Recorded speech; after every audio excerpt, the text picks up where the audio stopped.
It's amazing to watch the Labour Party, following a seminal defeat at the hands of Boris Johnson last year, struggle to regain relevance. A post-mortem on their abysmal performance at the ballot box would have to point to Brexit, Jeremy Corbyn, and this embrace of full-blown socialism as the methods of suicide, but I think it's fair to say that an iron cord runs through the failure, and that is this sense that whatever Labour has become, it is now fundamentally an anti-British party. And if they ever want to form a government again, at this side of the century, they're going to need to reinfuse their movement with a true sense of patriotism. Now, this applies to big things, like whose side are you on in a war? And to smaller things too, like whether British history should be celebrated or denigrated. Lisa Nandy, who is currently vying for leadership of said party, has recently called for the word empire to be expunged from the British honours system because it offends some people. The self-confident, empowered country I will lead, but it will be one that is different, where people like Benjamin Zephaniah can accept the order of British excellence, not reject the order of British empire, that celebrates those who are built us, not seeks to alienate them, to remake this country as it should and can be, written, as he says, in verses of fire.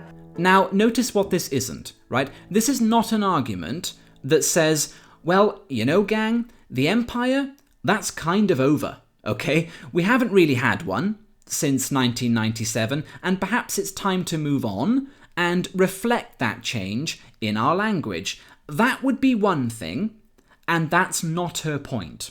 Her point is our past is offensive.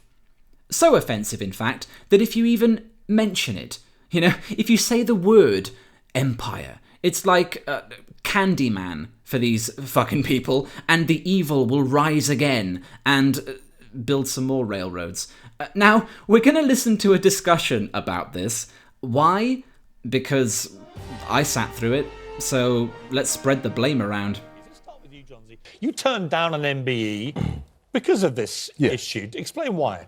Well, I think it's going to be really hard to sleep at night to wear something that says the member of the British Empire on my chest as a result of what happened in the empire, the slavery, for example, partition in India. There's many examples of this real horrible activity that happened. You know, Kenya, for example, there's lots of abuses, sexual abuse. So I just didn't want to put my name to it. Come on! Wait, what? That's the blurb. That's the fucking summary of the British Empire. Slavery, partition, and sexual abuse in Kenya. Brilliant. I mean, you know, it's really sad. And I should stipulate, I've got nothing against this guy. And at the end of the day, if you don't want an award, you're free to refuse it, right? Nobody's forced an award. But that's really the reason why you turned it down? First of all, I love the idea that if the word empire was removed, everything changes. So picture this. The Queen comes to him and is like, Johnsy, we'd like to appoint you member of the British Empire. What do you say? Definitely not. Do you remember slavery? Do you remember partition? Do you remember the evils your country visited on this earth? Hundreds of years of tyranny and the exploitation of my ancestors, a continent bathed in blood, and you dare ask me to be a part of all that? We'll change it from empire to excellence? Okay. Slavery, for example, partition in India. There's many examples of this real horrible activity that happened. Now I wonder, does it need to be explained to him that the awards aren't for those things? That we aren't proud of slavery in 2020 and we don't give people medals for rape in Kenya or anywhere else? I mean, what is he saying? I think he's implying, by accident, that anyone who accepts a title from Mo Farah to Keira Knightley is endorsing the partition of India. In fairness, they could be doing that. I haven't spoken to them, but I suspect not. They're probably just accepting an award from a country they appreciate, and if they even register the connection with empire, probably take some pride in many of the good things this legacy achieved. Barrister for the defence, your witness. Do you accept that the empire did some good things? I mean, people argue, and I'm sure Toby will, education, infrastructure, language, and so on, that it wasn't all bad, or do you think the whole thing was awful? Yeah, and the rest. Wait, what was that? Education, okay, institutions, well, that's vague, and English, right. Well, what were those institutions? Let's get specific here, Piers. Parliamentary democracy, for one. Law and order. Capitalism. A system of economics that has practically eradicated poverty. I mean, you do understand the significance of the Industrial Revolution, right? I mean, we literally invented the steam engine. That wasn't easy. It didn't grow out of the ground. Somebody had to invent it out of thin fucking air, and it was us. There you go, world. Enjoy. The single most transformative product in history up until the computer, which we also fucking invented. But was it all awful, Piers? Was it? Well, I don't know. Do you like trade? Well, I think a lot of it was incidental. I think that, roads and trains is more about getting all of the product out of the country so it can go to Europe. So I think that it's tricky to say that there were loads of good things about the empire. I think we need a bit more of a balanced approach. Toby? Wait, hang on a minute. So a balanced approach, that translates to it was all shit. How does that work? And we only built the trains so we could trade. Well, yeah, of course, but that's to mutual benefit, isn't it? I mean, that's the point. We turn up, realise the potential, note the absence of an infrastructure, and decide to build one. We invested, all right, in places like India. Now, again, none of this is to say that the British Empire was some kind of benevolent entity, right? A fucking fairy godmother to the brown people of the world. Of course not. But balance means just that. It means you lament the bad, but acknowledge the good. History is messy, but by any objective standard, the British Empire was positively progressive when placed in its historical context, and a good thing when you ponder the alternatives. So take pride in that. Well, thanks very much for your kind words, and I should say that the Rosebery quotation is one of a number that I had in mind when I said that the book was not designed to be an unconditional whitewash or apologia for the empire, that the book was a warts and all, intended to be a warts and all portrait of the British Empire. In fact, in many ways, the book's a kind of cost-benefit analysis, rather in the spirit of was it a good thing, was it a bad thing, what's the balance sheet? And I think in that sense, I give as much space as is due to the downside, if you want to put it crudely, to the negative aspects of British imperial history, particularly in the 18th century, when essentially the empire is based on slavery and expropriation of indigenous peoples. I mean, nobody, of course, would want to sit down today and say that this was a good thing. But you raised the critical question, how far should we judge the past in terms of the present? Is it actually legitimate for us to sit here and pass judgment on 18th century imperialists for whom the institution of slavery seemed perfectly compatible with their Christianity? My answer to that would be that in many ways it was the British themselves, beginning in the late 18th century and going into the 19th century, who passed judgment on the institution of slavery. And in many ways what's, I think, at the heart of my book is a story of a radical alteration in moral categories. The British themselves criticised the empire of the 18th century and decided that in terms of labour and trade, it had not been free at all. And what they needed to have was a liberal empire, an empire based on not just on free trade, but on free labour, and therefore an empire that could not tolerate the institution of slavery. So rather than passing judgment in what might be anachronistic terms, what I try to do is to show how contemporaries judged the empire in their own terms, and how an individual like John Newton, who had been a slave trader as a young man, ultimately became one of the leading proponents of the abolition of slavery, partly as a result of his own religious conversion. I think, of course, the legacy of empire is a mixed one. But let's not pretend it is just an unbroken litany of exploitation and shame. I mean, take slavery, for instance. Britain's participation in the transatlantic slave trade is certainly a stain on our history, but let's not pretend the British invented slavery. Over 1 million Europeans were bought and sold in the slave markets of North Africa between the 16th century and the mid-18th century. The British Empire abolished slavery in 1807 with the Abolition of Slavery Act, making slavery illegal across the British Empire, and over 1,600 British servicemen died. Okay, you're shaking your head. He's shaking his head. As part of the West African Squadron in the Royal Navy. What is the truth? What's the truth? Yeah, I wouldn't hold your breath, Susanna. Okay, so we need to pause for a second and reflect upon the reasonableness of the conversation they've been having so far. Because with the introduction of this person, any sense of civility or understanding is about to be drowned in piss. Okay? Professor Kahinde Andrews teaches Black Studies at Birmingham City University, doesn't like white people very much, has a chip on both shoulders, in fact, and is a Malcolm X wannabe. Here is a trailer of the man's life to date. Roll tape. Racism is at the DNA, is at the heart of this country.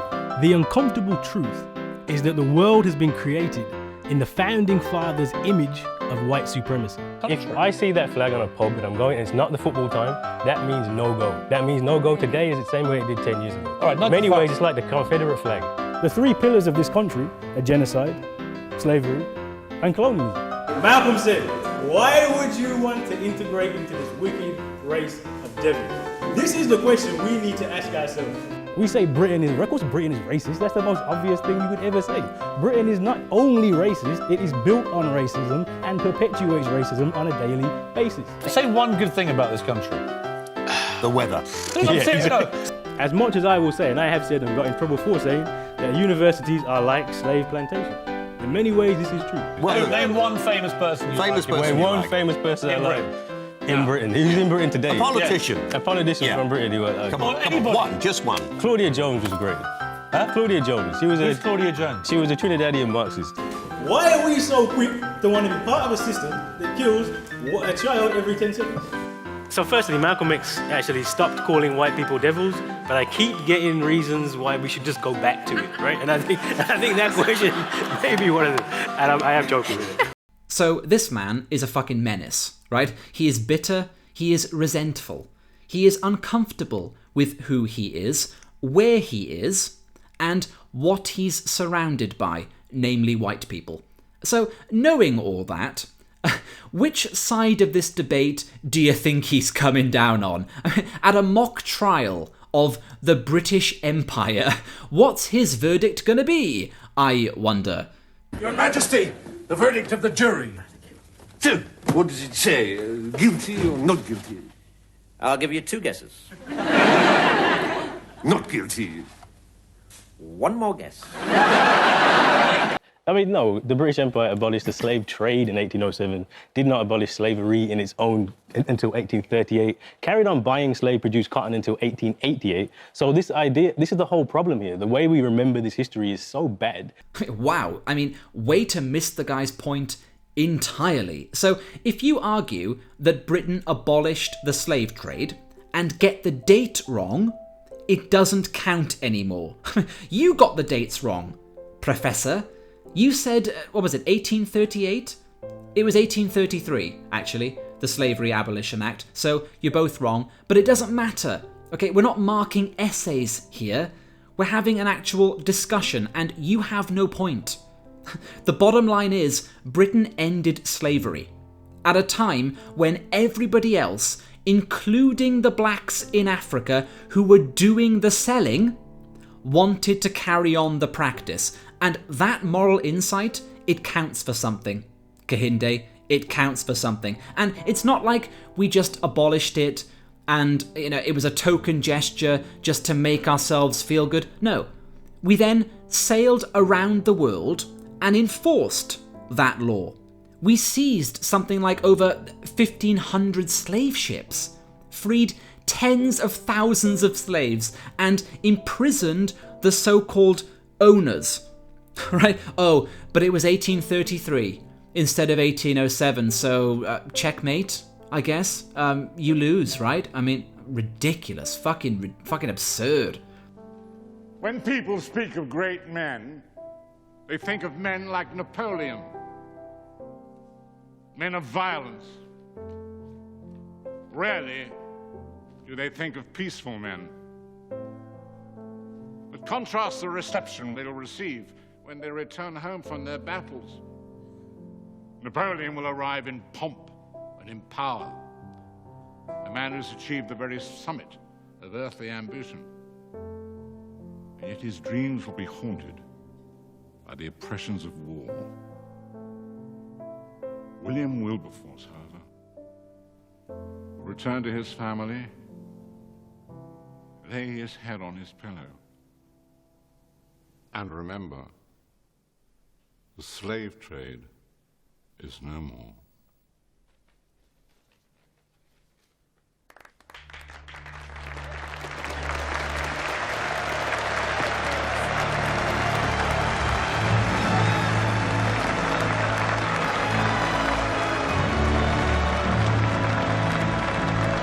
So this is the whole problem here. The way we remember this history is so bad that we actually think we can find some comfort in a system which killed tens of millions, probably hundreds of millions of people, rape, murder, torture, famine. The idea that in the 21st century we're even having this discussion, this whiteness is a psychosis. You can't have an actual reasonable discussion because this is the kind of thing. And there's Intro Black 101. Whiteness is a psychosis. Now, I don't know what the fuck that means, but I'm pretty sure he just called me mentally ill. Let's see. Psychosis. A severe mental disorder in which thought and emotions are so impaired that contact is lost with external reality. Yeah, so a schizophrenic or someone with severe depression might experience this, or a white person. That's the level. That's the level we're at.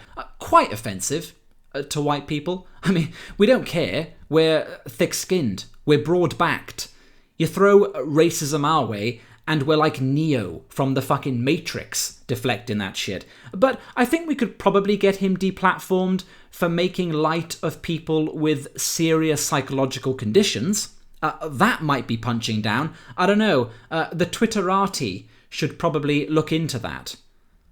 This whiteness is a psychosis. You can't have an actual reasonable discussion because this is the kind of thing. Well, but the trouble is, you say we can't have a reasonable discussion. But you say call whiteness a psychosis. Whiteness is a psychosis. Do you think... You're basically calling all white people nuts. No, that is not. Nope, that's not what I said. What is it? Whiteness is a psychosis. The discourse around whiteness, which underpins all of this and all these conversations we're having, is totally irrational. It's deluded. It has no basis in fact or reality, and the whole purpose of it is to perpetuate this continued. All right, Toby Young, you're a psychotic because you're white. That's not what I said. You implied But it. That sounds racist. Can you just explain, because that does sound racist. Whiteness is well, a it is psychosis. racist. No. So whiteness is not just for white people. There are plenty of black people, Asian people who also purport the psychosis of whiteness. So, translation, any black or Asian people out there who don't think whites were born from Beelzebub's asshole, they're psychotic too. If you think there's some pride to be had in the history of Britain, or you think that the empire did some good for the world, you should what? Be on a high dose of clozapine? Fuck you, Kehinde Andrews. That sounds racist. Can you just explain, because that does sound racist. Whiteness is Well, it is racist. No. So whiteness is not just for white people. There are plenty of black people, Asian people who also purport the psychosis of whiteness. It's about the ideas. It's about the fact that in the 21st century, 60% of British people believe that empire was a force for good. I mean, this is like saying the Nazis built motorways, so we should celebrate them. What did you say, nigga? This is like saying the Nazis built motorways, so we should celebrate them. This is literally an irrational... You're comparing the British Empire to Nazi Germany. You're right, there is no comparison. The British Empire did far more harm to the world for a far more You're saying the British Empire was worse. But what about... Far worse. Okay, look, I'm not going to sit here and explain why the British Empire was morally superior to Nazi Germany, a regime, lest we forget, that had genocide as a primary goal, that was motivated to exterminate groups of people and saw that process as a good unto itself, right? No other reason, let's just kill a bunch of Jews. Because we can, and they're filthy fucking rats. That was the philosophy behind a large part of the Nazi enterprise. I mean, I could go on, but I'm not going to insult your intelligence, right? Instead, just absorb the implications of his statement. The British Empire was far worse than Nazi Germany. This presumably means that had this little turd been alive at the time, and look at that fucking face. I mean, if you don't understand that this man is capable of stabbing you to death in your sleep, I can't help you, right? What this means is that he would have, if forced to pick a side, jumped into an SS uniform. The British Empire was worse, so the Nazis were the good guys in the Second World War, gang. The horseshoe is now complete. This doesn't get any clearer. What about the role that Britain, in collaboration with its overseas territories, played in defeating Nazi Germany? Had it not been for the resources and the power of the British Empire in the 1940s, Britain, standing alone, would not have been able to take on and defeat Nazi Germany. Surely that's something we should celebrate, not be ashamed. Are we also forgetting that the concentration camps, where were they first trialled? In the British Empire. Are we also forgetting that the logic of race, that actually this is something which you can kill and murder and slaughter for, was practiced heavily in the British Empire? All right, John, the science that underpinned the Nazis came largely from the British Empire. Is this missing the point again? Okay, so science that underpinned the Nazis came largely from the British Empire. Yeah, do you know why that is, Kahinde? Because science came largely from the British Empire. I mean, it's amazing. The blind spots these people have. Like, science was a universal. And it was just the British working on the fucking racist shit. Let me ask you, Professor, at what point are we quits? So, for example, if the British Empire, through scientists like Newton, discover the laws of the universe, the underpinnings of classical physics, does that cancel out Galton and eugenics at any point, or are we still cunts? I tell you what, let's play a game. You're a proud African. Let's take turns listing great scientific achievements. I'll bat for Britain, and you for any nation in Africa you want. All of them at once, if you like, and we'll see who runs out first. I might start quite modestly, in fact. How about the smallpox vaccine? Edward Jenner, 1796, saved literally hundreds of millions of lives. More lives saved than lost in all the wars of human history combined. Developed in the British Empire by an Englishman and exported around the world for your pleasure. I mean, do we get points for that? Or, I don't know. There was that famine once, right? So it's all about... I've spoken to a lot of black people who feel this way. There's no doubt this is a feeling that many black people in this country feel. They feel the British Empire stands for something that oppressed their people around the world, right? Yeah, and I get that. But do we have to go as far as changing the name of honours, or is there a better way of tackling this? I think it's important to change the name because I don't see how excellence and talent, particularly within the arts, needs to be connected with empire. I don't see why that's a connection that And needs if to the happen. empire doesn't exist anymore, isn't it an anachronism anyway, whatever you might think about it? Yeah, that's not why they want it removed, Susanna. And motivations matter. I've explained this. I mean, you understand that, right? If I say to my girlfriend, for example, let's go see a movie, and she's like, great, what about Star Wars? And I'm not sure. I have my reservations. I kind of wanted to see 1917. And I'm like, maybe. Why do you want to see that? Exactly. Her response will partially dictate my response. Okay? If she says, because I think it looks cool, I'm a Star Wars fan, I've been wanting to see it for ages, and it'll be out of the theatres soon, that's one argument. But if she says, because I know how much you hate those films and I want to wreck your weekend, that's going to elicit a different reaction from me. I mean, you think this bloke Kahinde gives a damn about anachronisms? No. He wants the word changed as part of his fuck whites, fuck Britain narrative. Don't we have an obsession with trying to expunge episodes that we're not particularly proud of from our history by changing words, by taking down statues? We might not even That's be sort of expunging Orwellian, that isn't it? history. We might just be saying that is history. So let's expunge it. We understand its history, Susanna. So what? Lots of things are history, right? We still give out knighthoods, for Christ's sake. What do you think we're doing there? Somebody like that bloke who played Hannibal Lecter gets knighted, right? He isn't literally given a horse and a suit of armour and told that, Sir Anthony of Hopkins, your quest is to ride forth and slay the dragon of Mumra. I mean, it's a fucking token gesture. It's a relic. It's a piece of cultural heritage that keeps us in touch with our history, that provides a through line to the past so that we can keep some sense of continuity and British identity. And there's nothing wrong with that. There's nothing wrong with that. Keep the name. Remember the empire, the good and the bad. I have spoken. Stay cool.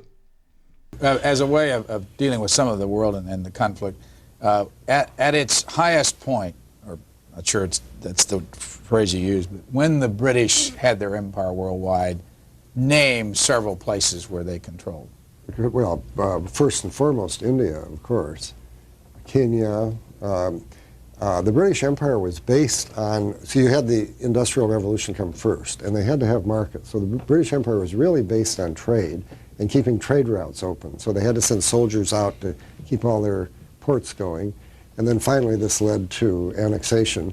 And then in the Kipling period, the 19th century, you actually had a land grab by all these European powers just getting countries for the sake of being larger and having greater empires. But that wasn't the original intention. The original intention was simply to protect their trade. Besides India, others? India, South Africa, Australia, Canada, New Zealand, large parts of China, Nigeria, and most of the rest of West Africa, Uganda, and quite a lot of East Africa. Egypt, not formally actually annexed to the empire, but certainly governed by the British, yes. Most of the islands in the Mediterranean along the way through to the Suez Canal, most of the princely states on the way through the Gulf, on the way to India, chain all the way along, Burma, Malaya. Quite a lot. We used to be told it was the empire in which the sun never set. Its opponents in Britain, like Ernest Jones, the great Chartist leader, would say, yes, and the empire in which the blood never dries. I'm old enough to remember sitting in a schoolroom where the centerpiece of every schoolroom's decoration was a large map of the world, with most of it inked in red. That was ours. I'd like to just add the loss of it is still something the British haven't come to terms with. But what is really noticeable about all those countries is that, with very few exceptions, they now form part of the problems of American foreign policy. It shows the direct line of succession between the British Empire and the American Empire that I argue for in my book. But I would like to say, Christopher, that I spent, 20 years or so living in the Third World, and I find the after effect of empire in practically every place you've named I've been, and very often live in villages, and I find it's practically all to the good. It's amazing. One time I was in Sudan in a remote court in the Nuba Mountains, and a cattle thief was being tried, and he said, "You can't try me, I'm from another tribe." And the judge held up this pathetic, tattered old law book. It was the English colonial laws, and saying the law is the law no matter where and whatever.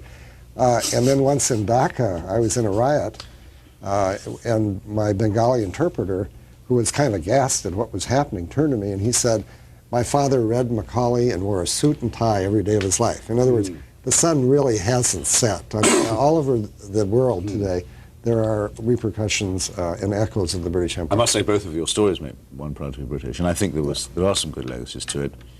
Notably, of course, the English language, which I think is a great international language.